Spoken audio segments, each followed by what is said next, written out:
Hi, guys, and welcome to the live. If you have stopped in, please hit the like button so that more people get notified that I am live. Please drop a comment in the chat, say hi to your girl. If you saw by the title, I'm going to be discussing everything that's been going on with Wendy Williams, just giving my take and my perspective on the situation. This conversation is primarily going to be centered around the effects of isolation and how that traumatizes women as they move forward in their careers. So we're going to be talking about isolation, we're going to be talking about depression, we're going to be talking about early childhood abuse, and how all of those things kind of come together to kind of create hey T, how are you? All of those things come together to create what would be considered a perfect storm for where someone could put themselves in a situation where they are facing incredible distress, and that stress, the number one cause of failing health, in my opinion.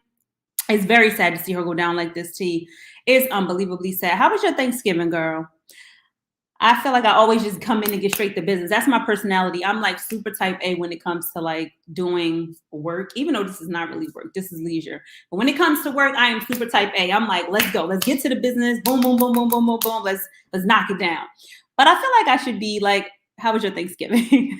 My Thanksgiving was fantastic. I did all of the cooking. I made a whole chicken, oxtail, a pot roast, turkey wings. I cooked at home and brought food and fruit to my mom and uncle. Oh, I'm sure they appreciated that. I hope everything's going well with you and your family. I definitely have you guys in my thoughts and prayers. But I'm glad you had a wonderful Thanksgiving. Mom was also quiet. Usually I'll go to my mom's or we'll go to my husband's mom's. But this year we just stay home, kept it low key. I did the cooking. Of course, you have your leftovers. I had some yams. I made some collard greens, some macaroni and cheese, some white rice. And yeah, I'm planning on having them leftovers, the last of it today. Sunday is time for a new thing. And I'm thinking I might make Big ziti for Sunday, just to kind of take it out of soul food and head a little bit more toward toward Italian, going down the Italian lane. I made my first sweet potato pie and it looked good. Yes, girl, I saw it on the gram. It was looking extra scrumptious. I left my little heart. I said, oh, look at T doing a bust down in the kitchen. I wanted to do a pie this year, but I am not the baker of the family. I'm the cooker, And plus, I feel like if I bake it, I'm going to have to eat it. It tastes good on the lips, but it don't really come off the hips. CT, you be in the gym, you got time today. You be in the gym getting it in. You right and tight and snatch. Me, I'm like, if I eat this pie, like, can I really eat this pie? I don't know. So I tend to stay away. But back to Wendy Williams. So I kind of want to take it from like the beginning of her career, tying in some of the things we learned about her from her documentary, and then kind of take it into how that has manifested itself throughout her life. So, so if you know anything about Wendy's documentary, if you watch it, you know that she struggled with her weight as a young girl, and she was incessantly teased and bullied as a young adolescent in her community. She lives in a predominantly white area from Jersey, fellow Jersey girl, and an area which was predominantly white, and she was like, a larger African-American woman facing trauma. And so she internalized that. And so my opinion is that your self-esteem as a young girl is primarily built in your childhood years. The foundation of who you will become or how you see yourself happens in early childhood. And if you are bullied, teased, harassed, persecuted, assaulted, any of those things happen to you when you are a young girl, that frames the way you view the world. Now, some people, you know how they say pressure bust pipes or make diamonds? I think that's true for people who have faced trauma in their childhood. You have this pain that you have in your life, and you can say either A, I'm going to wallow and squander in this pain, or I'm going to pick myself up by the bootstraps, look that pain dead in the face and say, I will not let this pain stop me from who it is that I'm destined to become. And even if you do have that level of perseverance inside of you, because a lot of women do, right? Because women are naturally built to be strong. We're naturally built to be tough because we have the burden of responsibility to bear children. And I think that God was like, I'm gonna put a little extra on these women, just a little sprinkle of something special on the women because it's a battle that they're gonna have to fight that men just can't do. You need a different level of toughness when you're a woman. And that's just, me, how I feel about it. And so I think even though you may persevere through that struggle and through that pain, that hurt little girl always lives inside of you, no matter what. Oh, absolutely, T. We're gonna get into that. We definitely gonna get into that. Absolutely. That hurt lives inside of you as a young girl. It buries itself deep inside, and you can suppress it and suppress it and suppress it. But one little small thing can trigger that pain that you felt as a young girl. So you have Wendy Williams coming from a traumatizing childhood, but still having that resiliency and that toughness to be like, nah, I'm gonna show y'all. I'm gonna show y'all had me wrong. I'm gonna show y'all had me all the way fucked up. I am that B. So she took herself to Northeastern University, a predominantly white institution, and she got herself on a radio station. She moved to the Caribbean. It would definitely drive you crazy. We're gonna get into that too. So, but we got a whole lot to unpack with Wendy Williams. So she took herself to the Caribbean. I'm giving y'all the backstory because I love me some Wendy. I follow Wendy because I'm a big person who I love to root for the underdog, and that's the underdog even at a fundamental level. So when I see Wendy, even though she talks a lot of shit about people and she has a platform designed to like expose people, at the fundamental core of it, I always saw Wendy as an underdog because I saw that she only bullied to mask her own pain that she was facing inside. So a lot of people would see it as bullying. Some people would see it as exposing people. People would see it as raw talk, real talk, telling people what type of time it is. Everybody will view it differently. And that's what perception is all about. But what I saw is a woman who had experienced a significant amount of trauma in her life and had finally found her voice and was not going to let anybody take that voice from her by any means necessary. And if that meant that she was going to curse some motherfuckers out on a regular basis and talk her ish, then that's just what she was going to do. But anywho, she goes to the Caribbean. She launches her radio station. She's having a thriving, budding career, comes back to the States, has a popping station in Philadelphia. And then she meets Kelvin Hunter. Okay, Kelvin is also another Jersey dude. They live right up in what is this public knowledge? They live in Montclair, not too far from my Serenities. I done seen Wendy. I done seen baby mama number 2 now, and that's what she is because she got a baby. So that's his wife. Hold pause. That's his wife. Allegedly, I think they got married or he proposed. Soon to be wife or wife. I haven't followed up on that, but I've seen her. Like we've been in the same room before. Like I know, so he has been cheating on Wendy for a very, very long time, and it is a very well-known thing out in New Jersey. It's not even a minor secret. So, you have her. She meet this dude, and what she is looking for, because of her trauma, she is looking for protection. Because anybody who has been harassed, bullied, traumatized, assaulted as a little girl, you are looking to find somebody who will protect you. You are looking for somebody who's like, I see your pain, I acknowledge your pain, and I'm going to protect you from that pain. So I think when Wendy initially met Kelvin, she saw him as, oh, this guy really loves me. He sees me when no one else did, because nobody was really checking for Wendy. I know she had that assault, which she talked about in her documentary, where she was assaulted, physically, not like boom, boom, but you know what I mean. I don't want to say it on YouTube. They might demonetize me, but she was like assaulted. And when you've been in a situation like that, you're looking for somebody who's going to protect you. You're looking for protection. So no, I don't think she's getting better. She's getting worse, according to the reports. We're going to get into that. But I like to talk about like the mental state part of it and then tie that all into what's going on now. So she found him looking for protection. That's what she wanted. She wanted somebody to protect her. And I get it. Like, I get it. But what she failed to realize is that when a man, and I talked about this in my previous lives, like you have to be very careful when you meet men in a very vulnerable time in your life. And that vulnerability can be induced by drugs, alcohol, mental health prescription drugs. They're legal, but they alter your chemical imbalance. Like you are not operating with the same level of awareness as someone who is not taking mood enablers or mood disablers, right?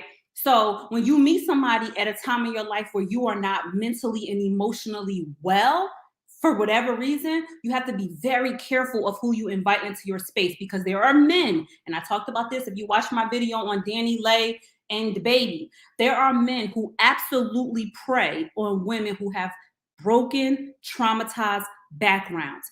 Why? Because they want to control, manipulate, and exploit you, and they know that they can pull on your abandonment, they can pull on your bullying, they can pull on your harassment, they can pull on your isolation, and they can use that to corner you and to parade their power over your life. And I strongly believe, it's my opinion, I strongly believe that that's what he did. He saw somebody who would you call like a broken wing chick, right? That's what when I asked my husband, like, what do you think? He's like, I feel like some men just find broken wing chicks. Like, you got a little broken wing and they want to repair that wing. They want to be the one to come. Oh, I can't. I was there for you and nobody else was. I held you down. I was in your corner. I was with you, like you, the whole world against you, and I got your back. So Kelvin came in my opinion, with that mentality. Like, I am going to capitalize off of a situation where a woman is extremely talented, extremely knowledgeable about her space, who has the power, the presence, and the perseverance to really pull that shit off. Because Wendy got to get her flowers. Like, she came in and she was an exception to the rule.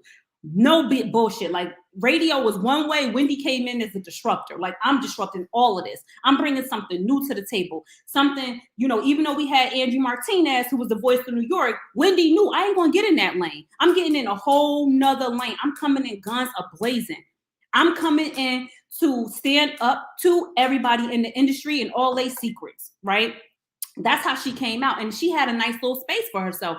Really blew up her career. She came on 107.5, and she came in guns a-blazing and made that the number one show years after years after years after years after years. But when you were dealing with that level of pain and trauma, the man who knows that the only way he can keep you broken inside, because it's all about psychology for me, to keep you broken inside, he has to constantly remind you of that pain, exploit that pain, or isolate you from anybody who can bring some goddamn common sense into your life. Because no man can control a woman when she has a group of strong women around her, telling her that she's worth more, that she can do more, that she can be more, and that she is not alone. And Wendy participated in that level of behavior because she has made numerous statements. If you watch Wendy's old radio on Hot 97, when she was on that, 107.5, like, if you really listen to Wendy, at the core of everything she said, she always said, I never got close to people in the industry. I don't trust them. I can't be close to you and talk shit about you. I don't want to be close. You shouldn't trust people. She barely trusted Charlamagne, and Charlamagne helped her blow her radio station up, because Charlamagne was raw and unfiltered just like her. But she even turned on him because of Kevin, because Kevin realized that Charlamagne had the power and the influence to make her change, to make her see who she was, to make her see that she didn't need him to be successful, to make her see that there is more for her in this world than what she believes that there is. And when you have Wendy, who's already fragile, who's already dealing with emotional trauma from her childhood, then she goes right from that into miscarriage after miscarriage after miscarriage, after loss after loss after loss, after delivering. I believe she even gave birth to a child, like stillborn, like almost like she had to push that baby out, and it did not survive. That level of trauma will make you feel like, yo, I'm in a hole so deep, I could go fracking. Like, I'm so down, I'm so low that I can literally go fracking down here. I'm down. And you don't have anybody to help pull you up out of that. And instead of Kevin seeing himself as like, damn, I was really nobody before I met this woman. Kevin was a skating rink dude. Like, he was in the skating rink. Like, he was to promote, like, Branch Brook Park. Y'all don't know about Jersey, but he used to promote parties in the skating rink, like, for teen children. And he put a couple little small parties and stuff. He was trying to become a party promoter. He saw Wendy and he was like, motherfucking checkmate, bitch. That's a motherfucking checkmate. It ain't about me being overly attracted to her. And of course, I'm sure his love for her grew over time. So I'm not saying he didn't really love her. Not saying that at all. I'm sure that after you get into the thick of it, you start to really love this person. You're like, yo, I love her. Like, but that deep love, that love where you love this person so much that you won't exploit their pain, That's a different kind of love, because love is having the power to hurt somebody and choosing not to. That's a motherfucking bar. Having the power to hurt somebody and choosing not to. That's love. And I don't care what nobody say. You ain't been loved unless that happened. When somebody say, I know I can fucking hurt you, but I'm not going to. Then he love you. I know I got the power to and I won't. But what Kevin did was, I know that I can work you. He was like, I feel like I would almost acquaint him to like Joe Jackson with Michael Jackson. You know what I mean? Michael Jackson was a fragile child, had a lot of self-esteem issues. You see what he done did to his face trying to like become someone else. Like, you want to get so far away from the life you're in. I could almost see Wendy as like a Michael Jackson type. You see, she got them big old booties. I mean, big old boobies, out here to yonder. Like, like she was trying to get far away from herself. So far away from herself. And when you have a Joe Jackson type, and I'm only comparing him to Joe Jackson because I feel like he had that power over her to be like, I need you to work hard. I need you to work really, really hard to keep up this life.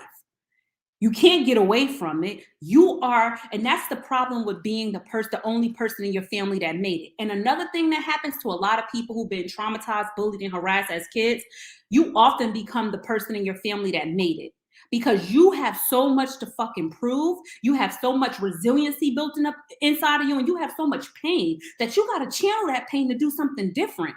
So when you're the only person in your family that made it, you're operating with a different level of commitment and vigor and hunger. You're not operating on the same level as everybody else. It's different for you. It's very different for you. And he recognized that. He recognized that Wendy was operating on a different level than everybody else. And he said, I'm going to work that. I'm going to work that. I'm going to grind that. And I'm going to make sure that nobody gets close enough to this woman to convince her that I'm not the only person in her motherfucking corner.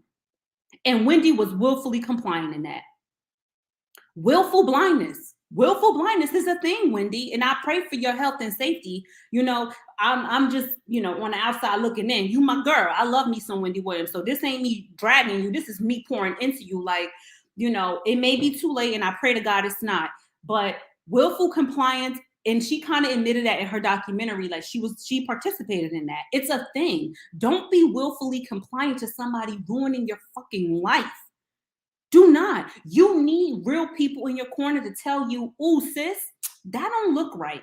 Ooh, sis, that don't sound right. Ooh, sis, I don't like the way he moving." And everybody is not hating on you when they say that. Some people genuinely can forecast and foreshadow and see that road you going down looks pretty motherfucking janky. And I'm gonna need for you to back up and have bust a U-turn. And that's what Charlemagne was trying to do. If you ever read his book,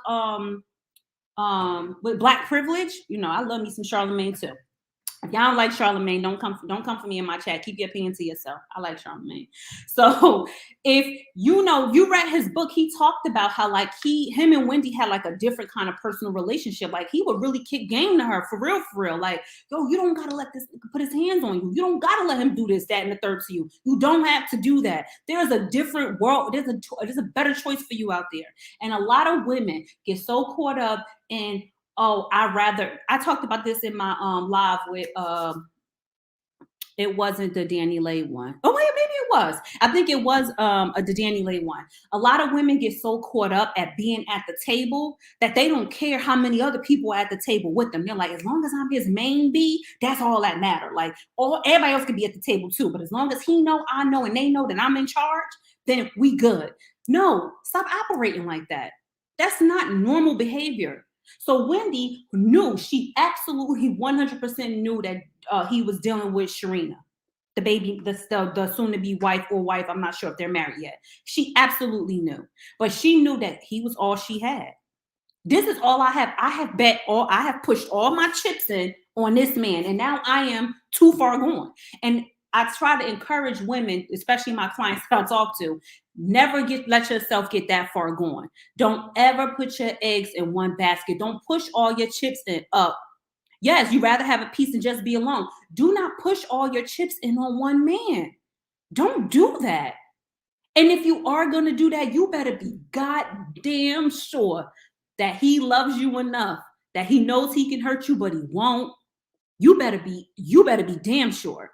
Because when you start separating yourself from your friends. You start separating yourself from your family. You start criticizing family members who telling you that your relationship ain't right. You start getting attitudes with people who try to tell you the truth. You start pushing people away. You don't want to tell people what's really going on in your life because you know that it's wrong and you don't want people to judge you. If you find yourself in a situation where you are constantly trying not to tell people what's really going on in your relationship, it's because deep down inside, baby, you know it's wrong. You know it's so wrong. And I'm a big believer. Don't go telling people some permanent ish unless you're ready to leave that man. That I'm a believer in that. But if you have, I'm talking about the thought process. I'm not talking about the actual action. If your thought process is, damn, I wish I could call my mom and tell her this shit, or damn, I wish I could call my friend and tell her this shit. If you really thinking that and you know, I can't even tell, they're gonna tell me I'm fucking crazy. If those thoughts are going through your head, because you know it's wrong. You know it's wrong. So how do you take your power back? Wendy gave up her power. She gave up her power to him and allowed him to have all he had and still have a piece on the side. And I think that her understanding with him was like, all right, cool. You can go ahead and do you, but don't bring back no evidence of this indiscretion. Don't bring back a baby. Don't bring back a marriage. Don't bring back a disease. Don't bring back evidence of your indiscretion because I can't take that. Which is why when he got Sharina pregnant, Wendy said, oh, we got to get divorced now. He had been cheating on her for over 15 years with the same woman. Like this woman was a whole, I can't even call her a side chick or a mistress. It technically that she wasn't his wife. She was his wife. So you technically have to call this woman a mistress, but it was like a real thing, like a real thing, a real situation between them two. And he telling the girl, Sharina, Wendy ain't nothing but a job. She a lick. She a business transaction. This woman done had multiple miscarriages, done put you on, because you know if you seen my last live, a man ain't shit unless some women put him on. I don't care how much money this man got. A man could have so much money. And the first thing people would say is, even when you think about Diddy done built Bad Boy, Ciroc, all these businesses, all these brands. But when you think about Diddy, you think about the fact that he's an older man who could pull all these young females. Like, damn, Diddy really that man? Like, Diddy is really that dude out here pulling 20-year-old tenderonis and his old elderly age or 25-year-old. Because a man ain't really hot until he got a couple bad beats fighting over him. This is what it's all about for men. Money and women. That's it. You can really put them in two categories. Money and women. Money and women. Period. That's what it's about for them. So Wendy gave him a style to run with. She gave him a style to run with. He was nobody before her. And then he took the style he had to run with and found him a little young girl who was going to play her role and play her position. And no disrespect to the girl. I mean, listen, he was treating her pretty well from what I heard. He was treating her pretty well. So if you want to get it. That's your business. But when you bring back evidence of your indiscretion, you come home and now I got to sit with that. I got to sit with your shit. It's like after everything I done did for you, I got to sit with this. But what Wendy messed up is not getting a prenup. Stupid. She done had to pay this man $10 million. Stupid. Absolutely not. Absolutely not. And this is when they cheat on you the first time, you got it. You know you don't have no prenup. Now, if you got a prenup, you might play those type of dangerous games. You might be like, you know what? I know he cheated. I know he over here doing whatever. I got a prenup. So when this shit hit the fan and it's over, I know he ain't gonna take me for all I'm worth. I know I'm gonna be good at the end. She didn't do that. She had no prenup. So now you decided to stay in a situation with no prenup where you are holding mostly all the assets in some capacity. They're in your name. They're in your name. Now this man done took your money and then made him a whole new family and left you for nothing.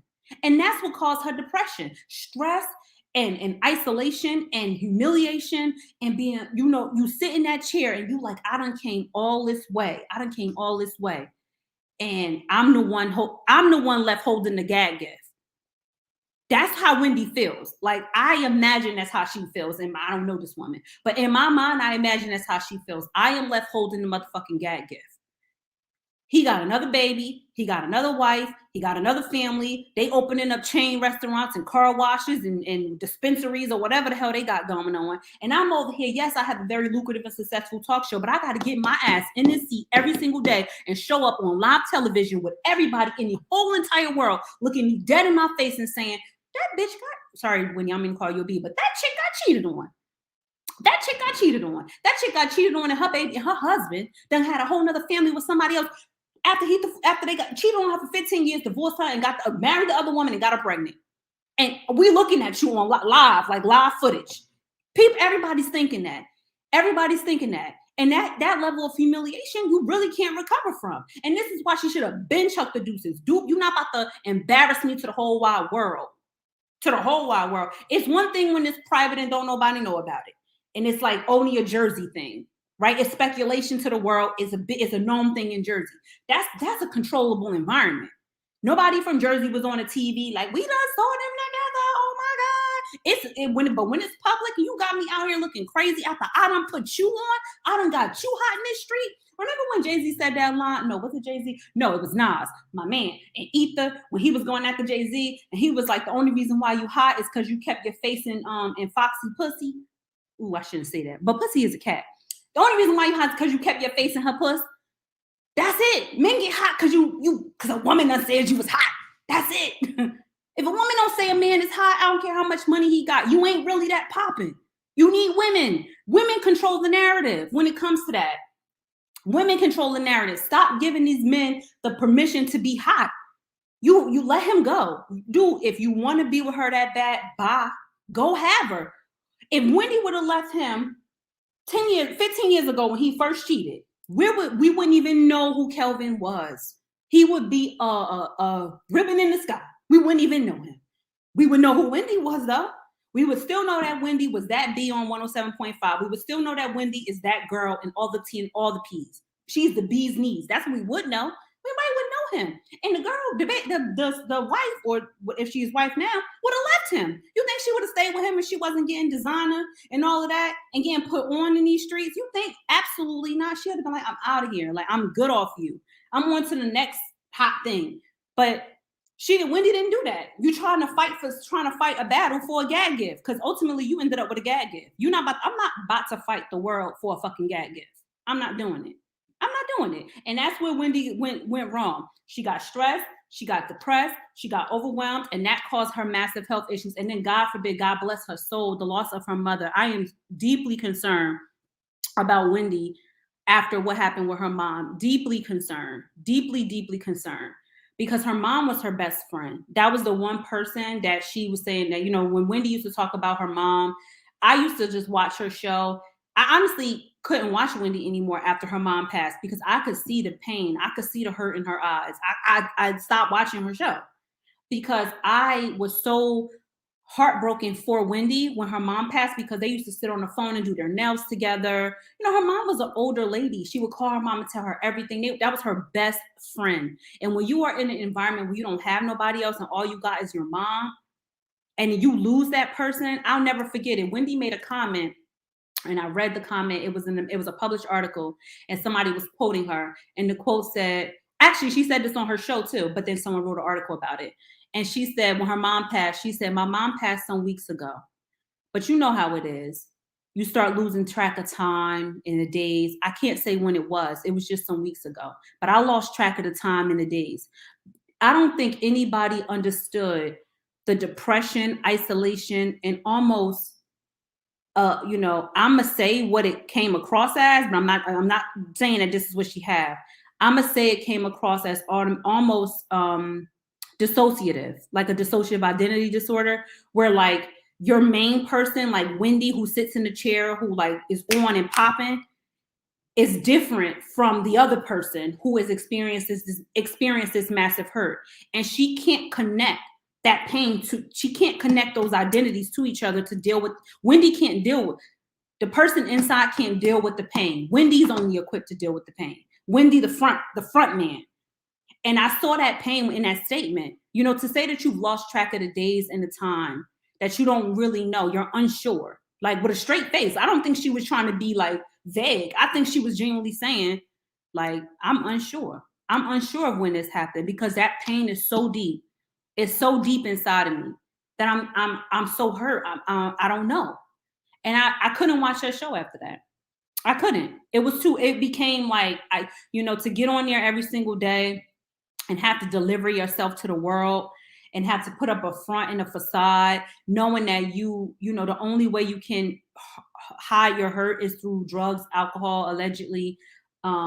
It weighs on you. It weighs on you. And when you have underlying conditions like hypothyroidism and Graves' disease and lymphedema, and you have stress, you only exacerbate your symptoms when you're dealing with stuff like that. And so, one my cautionary OT says men like to try to convince you that your friends are jealous. Oh, absolutely. That's an isolation tactic. That is an isolation tactic.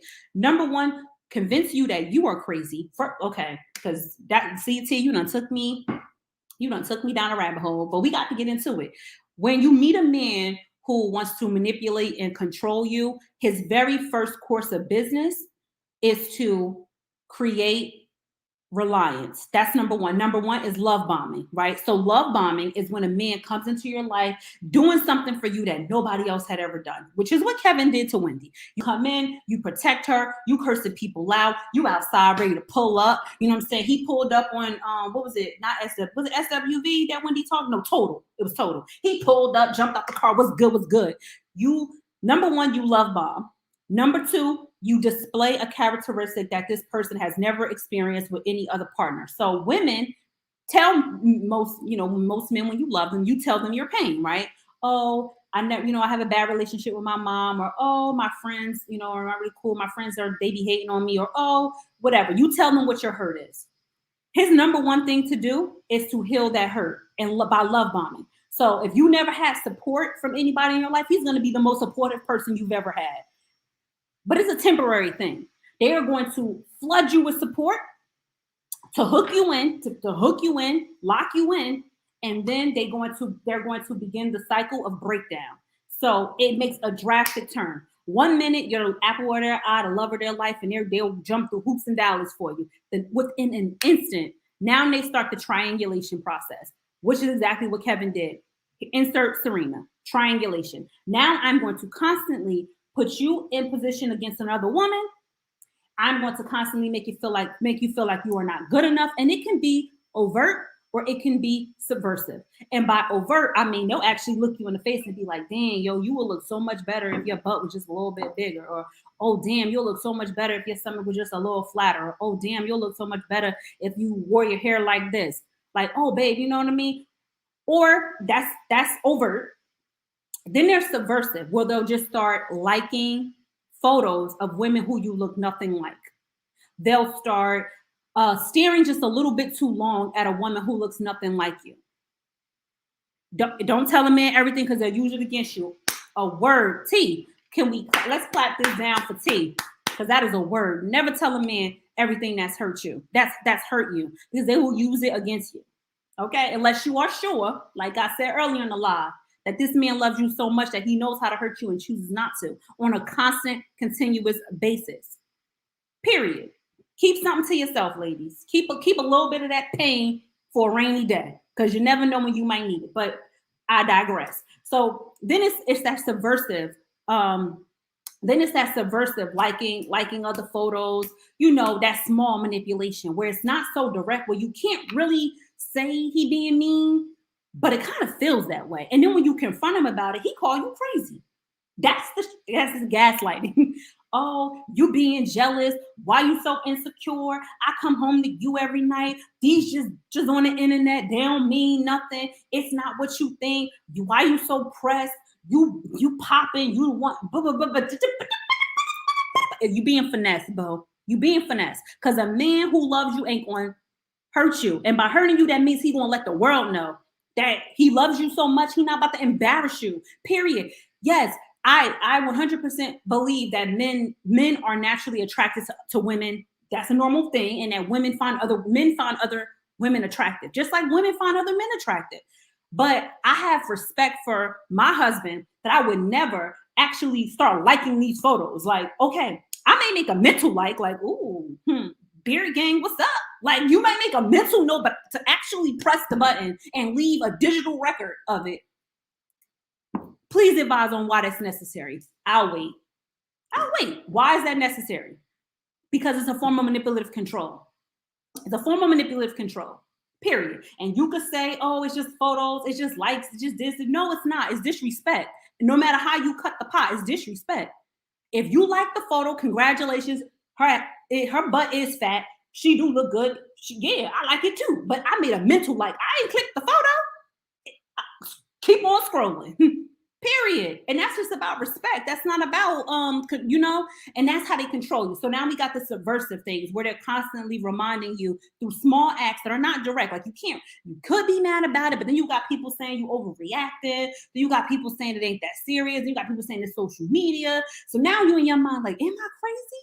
Like, is this really bad? Maybe it's not bad. You start really believing that yourself. Like, actually, maybe it is just me. Maybe I am being too sensitive. Then they start hitting you with the you too sensitive bullshit. You too sensitive. You not confident. It's not about that. No. Follow your gut, ladies.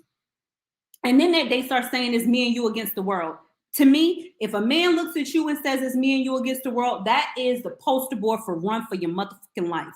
Run for your life. If somebody starts talking to you, it's me and you against the world on some Bonnie and Clyde type conversation, and you just met this man, and I'm talking about within the first year, run. Just run. Because it ain't me and you against the world. Man, sir, I do not know you. What Kiki Palmer say? I'm sorry to this man. I don't know this man. I don't know you. What you mean is me and you against the world? I'ma hold you down. You don't know me. You don't know me. Okay?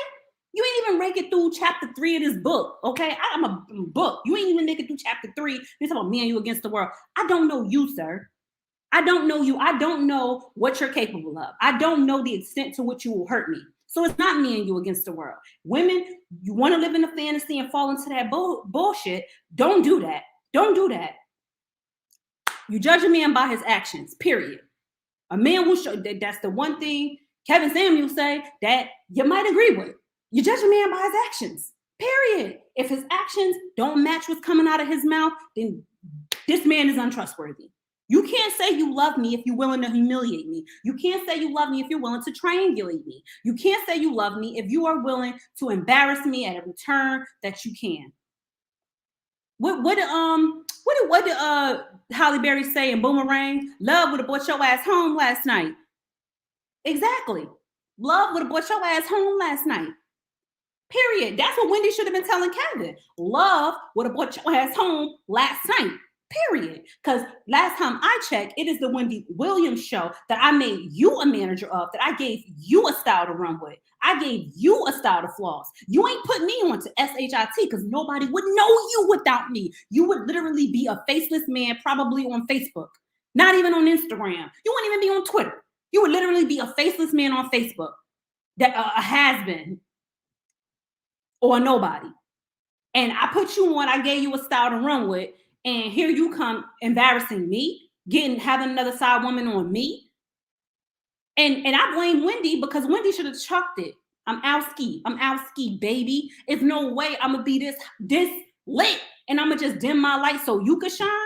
Nah, I'm not. I'm too lit for that. I'm too lit. It's a hard no for me, dog. It's a hard no. Hard no. So, period. What did she say? They will definitely. AK says they will definitely lose it against you. I learned that the hard way. Absolutely, AK. They will use it against you. Your pain is yours. And you give a man a little bit of that pain as the years go by. And the more he proves that he's trustworthy and deserving of your vulnerability.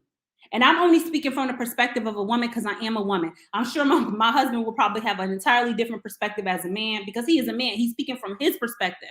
So my advice is from the perspective of a woman at all times. I'm not, I can't speak like no man. I ain't no man.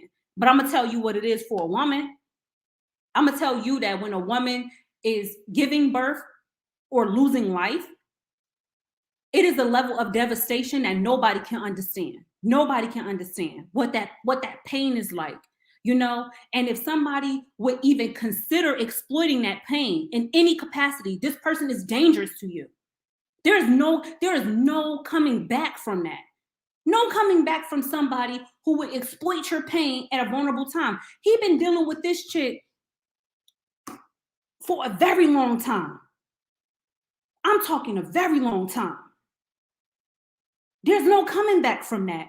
I gave you a star to run with. I gave you a son. I done lost several children behind you. And I'm, battling my own inner demons, trying to keep myself adequate for you. I'm running a business, multiple businesses. I'm managing homes, multiple homes. I'm giving you full access to our bank account so that you can put up the facade that we are living an equal lifestyle and we have equal contributions to this household. I am faking like a motherfucker for you. I'm running the motherfucking distance for you. And you got the audacity to disrespect me in the national news, like we in whole papers. We are literally public. You got the audacity? Nah, it's a no for me. You do not deserve to have access to my intelligence.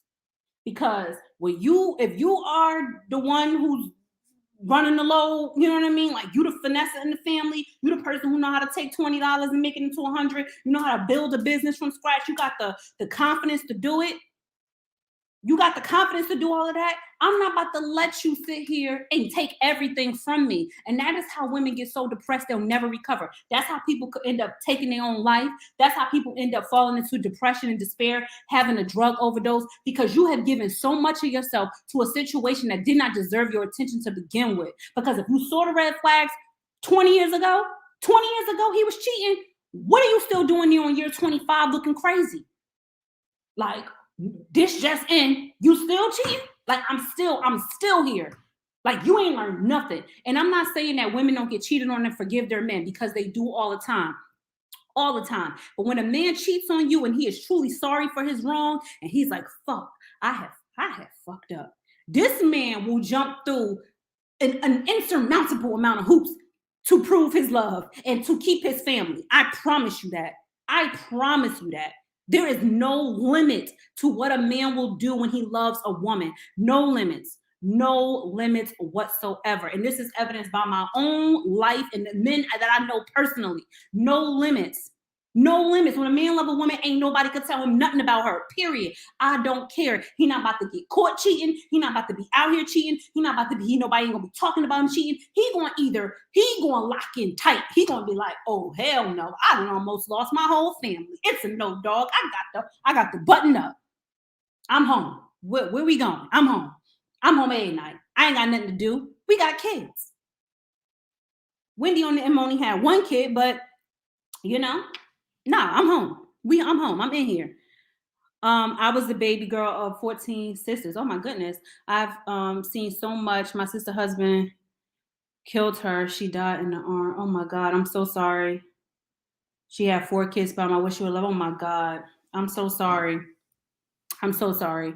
But that's a very traumatic thing. And my prayers are with you and your family. But you have to recognize the warning signs. My prayers are with your sister. I hope that her story, from you seeing it, your sisters and brothers seeing it, that they took that and applied to their own life of things that they know to look out for. Because a lot of people miss the signs of abuse. You miss it.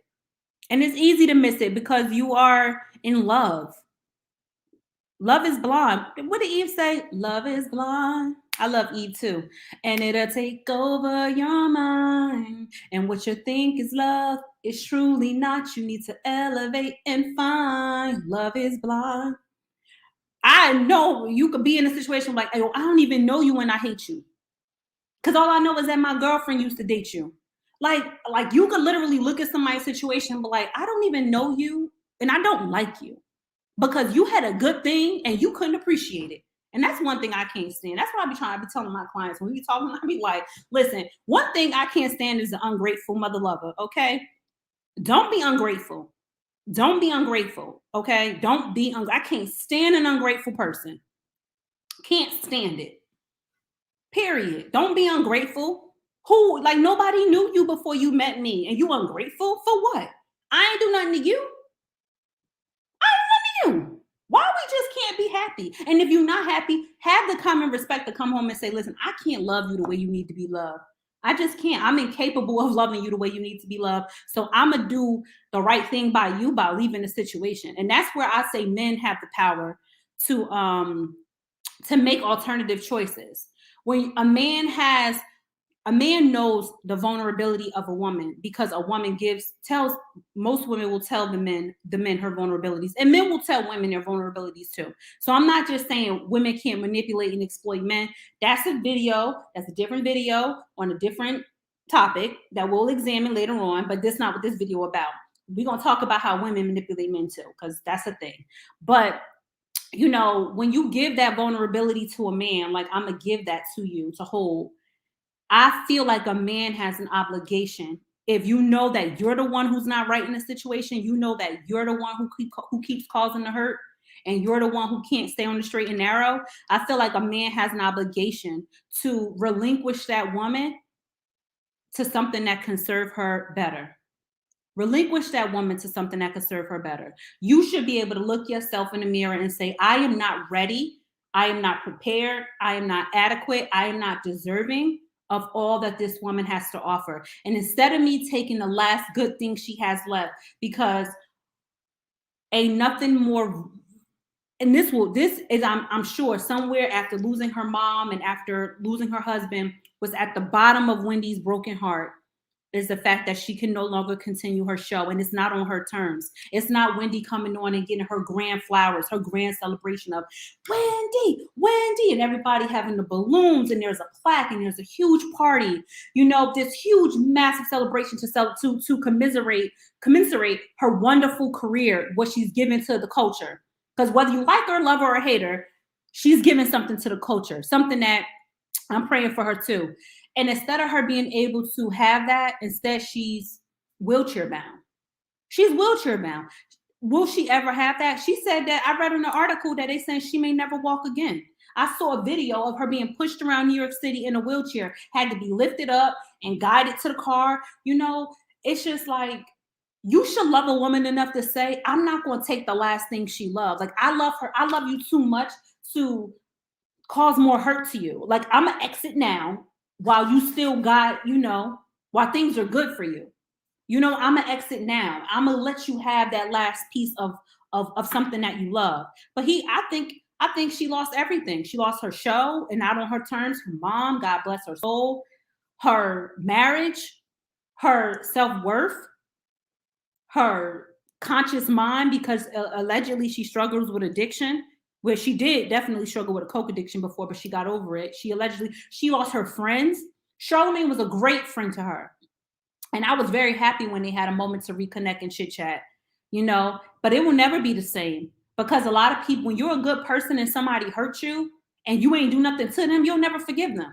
Never. Like, you're like, I forgive you, but I'll never forget how you hurt me. And it's hard for people who are like at the core, when everybody got their people who you'll consider like an acquaintance, like we just cool or whatever, but it ain't that deep. But if you have people in your life who you like real cool with, like, yo, I let this person, like my sister or my brother, like we tight, and they hurt you, you forgive them, but you'll never forget. Yeah. When you are able to, what T said, when you are able to walk away from a woman that you are unable to love properly, to me, that is love. Absolutely. Because that shows that you are self-aware and you know you deserve better. 2 snaps and a hair flip for T. Per usual. Exactly. That means that you absolutely know that that you deserve more, even for you, like T said. Like, I don't deserve to be in this situation. And she doesn't either. Like, you deserve to be loved by somebody who truly can treat you the way you deserve to be treated. It's hella selfish to stay with a woman you can't do right by. That shit is hella selfish. And to me, for a woman to hold on to a man that can't do right by you is hella stupid. It's like, that's self-harm at its highest form. Because you don't know what this man could bring back to you. Disease, children, humiliation, embarrassment, trauma. More trauma. You don't know what this man coming back with. You don't know. You got to be like, nah, I'm good off that. We ain't got to have no animosity, no anger, no fighting, none of that. We can end amicably as F.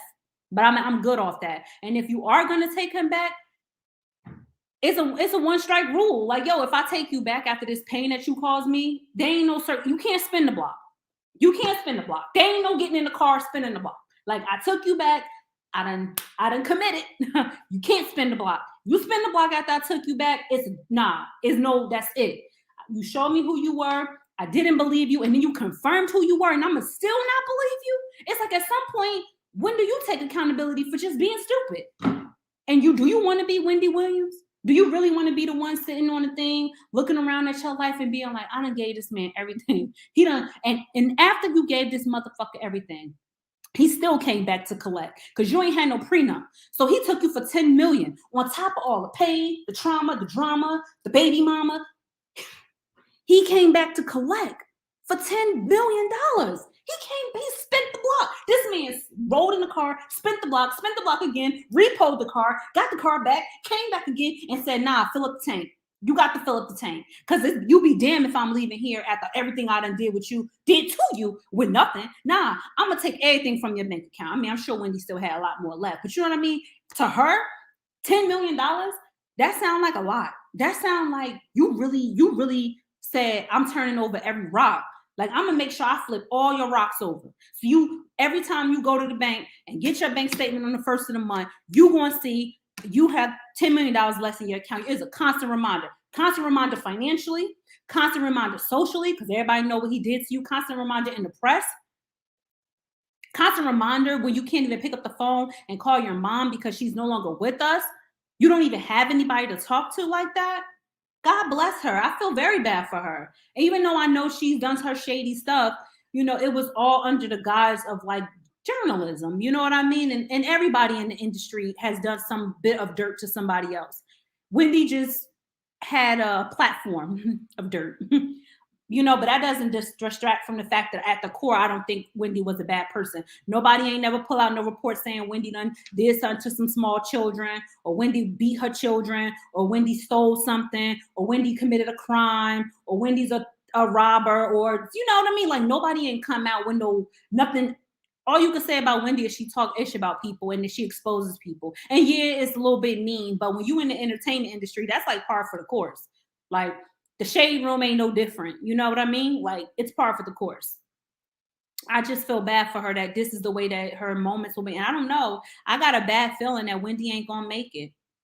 I think her heart is too broken. You know how you could pass from a broken heart. Man, you know what happened with Bobby Christina after Whitney died?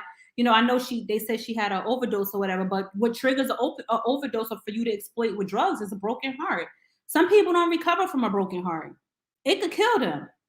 You got to be mindful of that. You don't know who you talking to or who you dealing with, so take care of yourself as women. Did anybody else have any final thoughts before I end the live? I think I went through everything. Let me go through my notes and see if I left anything out. Her empire, the divorce, I did talk about everything. So that's my roundup. My roundup is I'm keeping my thoughts and prayers with Wendy. If you here and you're not, I think I got subscriber mode only on my chat. So if you're in the chat, you're definitely subscribed. But if you are a Bush watcher or watching from the sidelines, please like, comment, and subscribe. Share the video if you found this information helpful.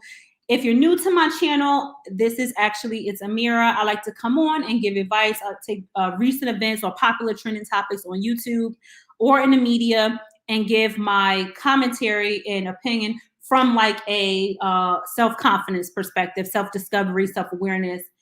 I don't just react to the tea. I kind of give like what's going on in the mind while that's happening. I enjoy that type of commentary. So if you learn something or if you like videos like this, please be sure to let me know in the comments down below. I appreciate those who participated in my chat. First Baby Mama, T. Lee. Y'all, AK came through for a little bit. Thank you guys for holding my chat down and for keeping the conversation ongoing. I hope everybody has a wonderful remainder of the weekend, and I'll talk to you guys next time. Bye.